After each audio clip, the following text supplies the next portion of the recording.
Jump ম্যাগাজিনের বিশেষ নিবেদন পড়াশোনা অডিও সিরিজ।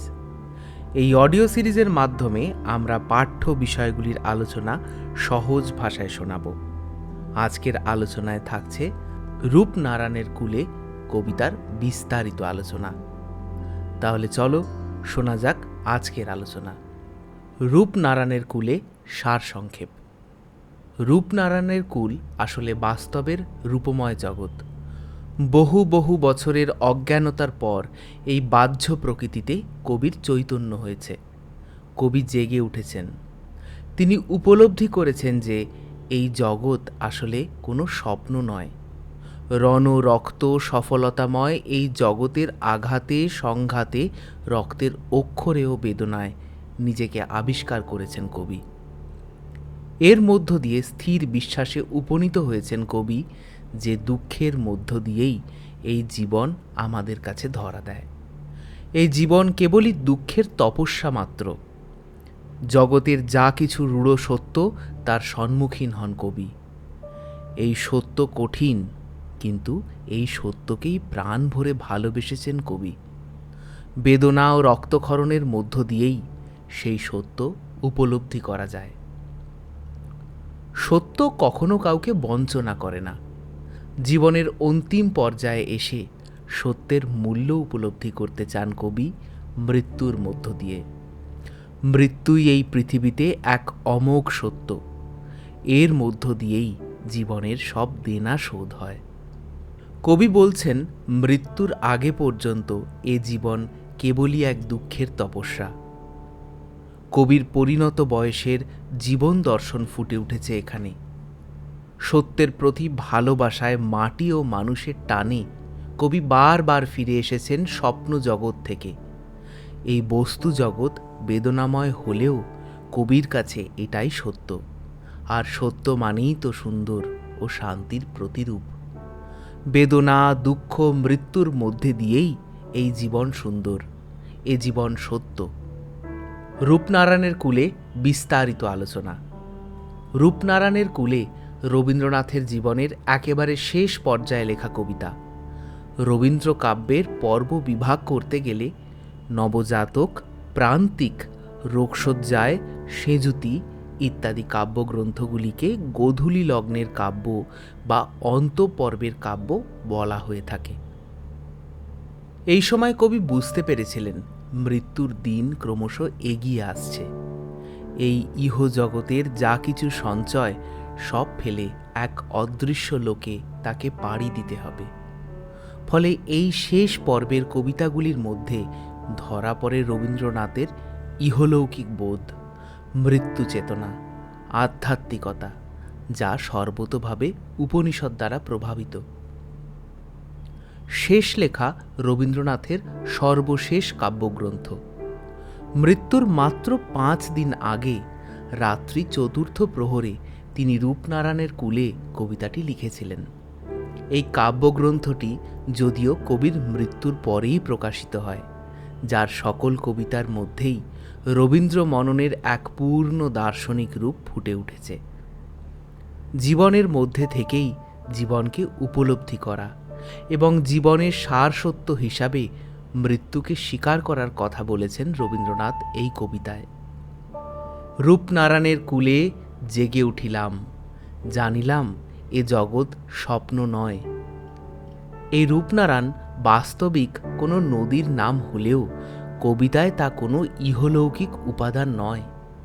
রূপনারায়ণ বলতে রবীন্দ্রনাথ এই রূপময় বিশ্বকেই বুঝিয়েছেন, যে বিশ্ব জগৎকে আমরা রোজ দেখি, উপভোগ করি, যে জগতে শ্বাস প্রশ্বাস নিয়ে প্রতিনিয়ত আমাদের বেঁচে থাকা, তা কোনো কল্পরাজ্য নয়। সে জগৎ কোনো স্বপ্ন নয়। এ যেন কবির জীবনের অন্তিমে এসে এক সত্য উপলব্ধি। এত দীর্ঘ জীবনকালে কবি নানাবিধ ঘটনার সম্মুখীন হয়েছেন। অভিজ্ঞতার ভার তাকে আরও প্রাজ্ঞ করে তুলেছে। রূপনারায়ণের কুলে এই জেগে ওঠা জীবনের অন্তিমে এসে জীবনের সত্যকে জানা। এতদিন তার জীবন ছিল দুঃখ সুখের দোল দোলানো পৌষ ফাগুনের পালা। ইহজগতের অসীম মায়াডোরে বাধা ছিল সে জীবন, যেখানে বারে বারে মৃত্যু এসে কবিকে বিদ্ধ করেছে। কিন্তু রবীন্দ্রনাথ তখন ভাবতেন, মরিতে চাহি না আমি সুন্দর ভুবনে, মানবের মাঝে আমি বাঁচিবারে চাই। মৃত্যু শোক কাটিয়ে উঠে তিনি আবার মিশে গিয়েছেন জীবনের মূল স্রোতে। কিন্তু মৃত্যু তো বিশ্বের চরমতম সত্য, অমোঘ, অপরিবর্তনীয়। ধীরে ধীরে কবির মননেও যেন মৃত্যুকে স্বীকৃতি দেওয়ার ভাবনা জাগরত হয়েছে। কবি দেখেছেন আঘাত ও বেদনার মধ্যে দিয়েই জীবন বয়ে চলে। সামাজিক, রাজনৈতিক, পারিবারিক অজস্র সংঘাতের মধ্যে দিয়ে জীবনের সত্যকে উপলব্ধ করেছেন কবি। মানুষের ধর্ম প্রবন্ধে রবীন্দ্রনাথ লিখেছেন, জীবন দুঃখময়, কিন্তু তার মধ্য দিয়েই মানুষের চৈতন্যের বিকাশ ঘটে। সে জীবনের ধর্মকে অনুভব করতে পারে। তাই স্বপ্নবিলাসিতা নয়, দুঃখের তরঙ্গ মুখরতাতেই জীবনের সত্যকে খুঁজে পাওয়া যায়। কিন্তু কি এই জীবন সত্য? কোন সত্যে উপনীত হয়েছিলেন কবি? রবীন্দ্র সাহিত্যে বারবার যে সত্য, শিব, সুন্দরের ধারণা এসেছে, সেখানে সত্যকেই কবি সুন্দর বলে স্বীকৃতি দিয়েছেন। রূপনারায়ণের কূলে কবিতায় রবীন্দ্রনাথ মৃত্যুকেই পরম সত্য হিসাবে দেখেছেন। মৃত্যু সত্য, আর তাই মৃত্যু সুন্দর। মৃত্যুর মধ্যে দিয়েই জীবনের বৃত্ত সম্পূর্ণ হয়। রবীন্দ্রনাথ লেখেন, রক্তের অক্ষরে দেখিলাম আপনার রূপ, চিনিলাম আপনারে আঘাতে আঘাতে বেদনায় বেদনায়। এই জগৎ কবির কাছে আঘাত সংঘাতময়, স্বপ্ন কল্পনাময় এই ইউটোপিয়ান জগৎকে কবি বিশ্বাস করেন, কিন্তু একেই জীবনের চিরসত্য বলে মানেন না। রূপনারায়ণের কূলে জেগে ওঠা বলতে কবি জীবনের উপান্তে এসে জীবনের এই সত্যকেই উপলব্ধি করার কথা বলেন। এ যেন কবির পরম আত্মোপলব্ধি। এই জেগে ওঠা আসলে কবির মগ্ন চৈতন্যের জেগে ওঠা। জীবনের মোহ মায়া এতদিন কবিকে আচ্ছন্ন, নিদ্রামগ্ন করে রেখেছিল। সেই নিদ্রা ভেঙে গেলে কবির মনে হয় আমৃত্যু দুঃখের তপস্যায় জীবন। ভারতীয় দর্শন তথা প্রাচ্য দর্শনে এই দুঃখবাদের একটি বিশেষ স্থান রয়েছে। বেশিরভাগ ভারতীয় দার্শনিকেরা এই জগৎকে দুঃখময় বলে মনে করেন। সাংখ্য দর্শনে দুঃখের বিশেষ প্রাধান্য রয়েছে। বৌদ্ধ দর্শনেও দুঃখের অস্তিত্বকে স্বীকার করা হয়েছে। ভারতীয় দর্শন তবু দুঃখকে অতিক্রম করে এক মোক্ষের কথা বলে। অন্যদিকে শোপেনহাওয়ারের মতো পাশ্চাত্য দার্শনিকেরা মনে করেন এ জগতে দুঃখের মূল উৎস হল জন্ম। জন্ম না হলে দুঃখের অনুভবই হতো না।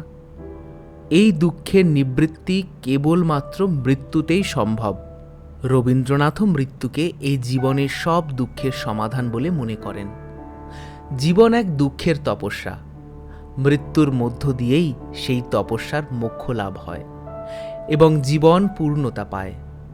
শেষ লেখা কাব্যগ্রন্থের প্রতিটি কবিতাই যেন রবীন্দ্রনাথের আত্মোপলব্ধির নিখাদ রূপ। তা যতটা না কবিতা, তার থেকেও বেশি উপলব্ধি।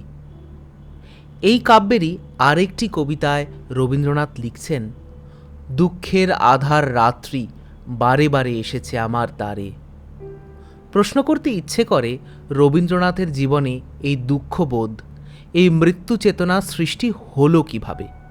কিভাবে কবি শেষ লেখার এই সত্য উপলব্ধিতে এসে উপনীত হলেন?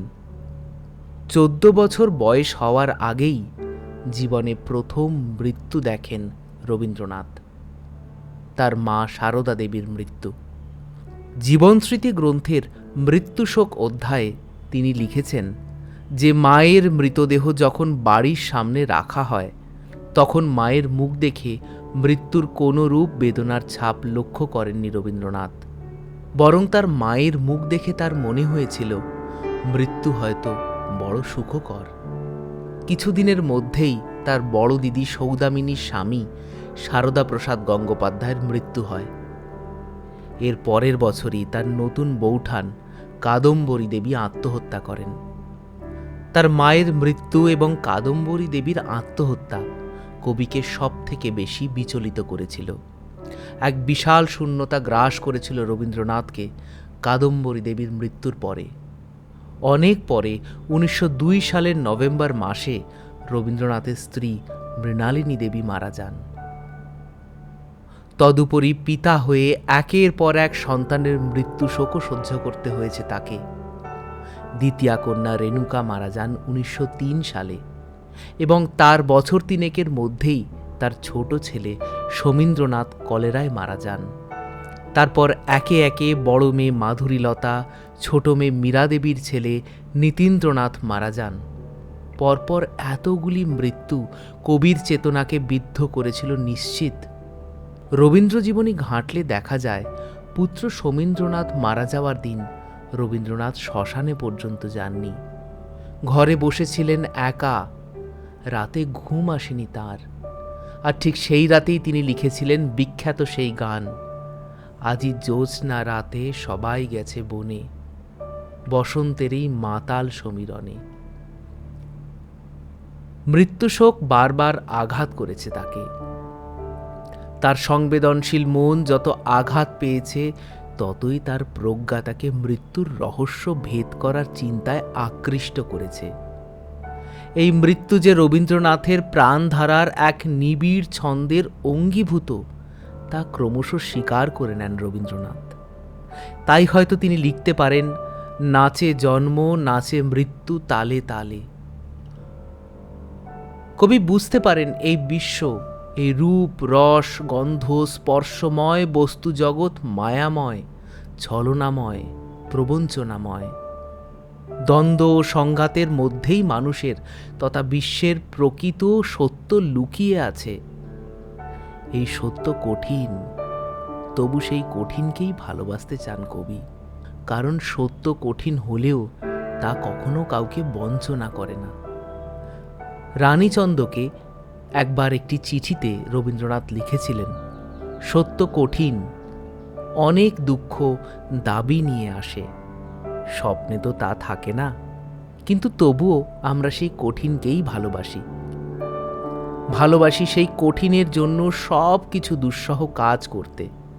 রবীন্দ্রনাথের এই মৃত্যু ভাবনা অনেকাংশেই উপনিষদ দ্বারা প্রভাবিত। উপনিষদে মৃত্যুকে কখনো সমাপ্তি হিসাবে দেখা হয়নি, বরং তাকে আরেক প্রারম্ভের সূচক হিসাবেই দেখা হয়েছে। কবির কাছে আমাদের জীবন আসলেই মরণের পথের যাত্রা। জীবনের বহতা ধারায় মানুষের সার্থকতা যাচাই করা হয় আঘাতের পরীক্ষায়। আগুনের তাপে লোহা গলে গিয়ে উজ্জ্বল হয়ে আবার যেমন দৃঢ় হয়ে ওঠে, তেমনি অনন্ত যন্ত্রণা ভারেও কবির মন হয়ে উঠেছিল স্থিতধী। তিনি জীবনকে জেনেছিলেন, অন্ধকারের পারে সেই জ্যোতির্ময় মহান পুরুষকে জেনেছিলেন। শোক ও হতাশার অন্ধকার ফুঁড়ে আলোয় উত্তীর্ণ হয়েছেন কবি। প্রিয়জনের মৃত্যু তার রেজিলিয়েন্সকে দৃঢ় করেছিল। ব্যক্তিগত শোক বেদনাবাহিত হয়ে পরিণত হয়েছিল বিশ্ব শোকে। বহু মৃত্যুর অভিজ্ঞতা থেকেই তিনি লিখেছিলেন, মরণকে মোর দোসর করে রেখে গেছো আমার ঘরে, আমি তারে বরণ করে রাখব পরাণময়। এই জীবন যেমন সত্য, প্রাণের স্পন্দন যেমন সত্য, তেমনি স্পন্দন না থাকাটাও বা স্পন্দন থেমে যাওয়াটাও সত্য। জীবন সুন্দর কারণ এর সমাপ্তি আছে, আর এই সমাপ্তির সূচক হল মৃত্যু। মৃত্যু সত্য, সে কেবল তরি থেকে তীরে নিয়ে যায় মাত্র। সেই সত্যকে ভালোবেসে জীবন সম্পৃক্ত করে তুলতে হয়।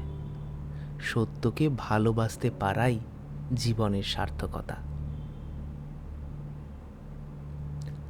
আজকের পর্ব এখানেই শেষ করছি। এই পর্ব তোমাদের কেমন লাগলো তা আমাদের কমেন্টের মাধ্যমে জানিও। ভালো লাগলে শেয়ার করতে এবং চ্যানেলটি সাবস্ক্রাইব করতে ভুলো না। আবার দেখা হবে অন্য কোনো পর্বে।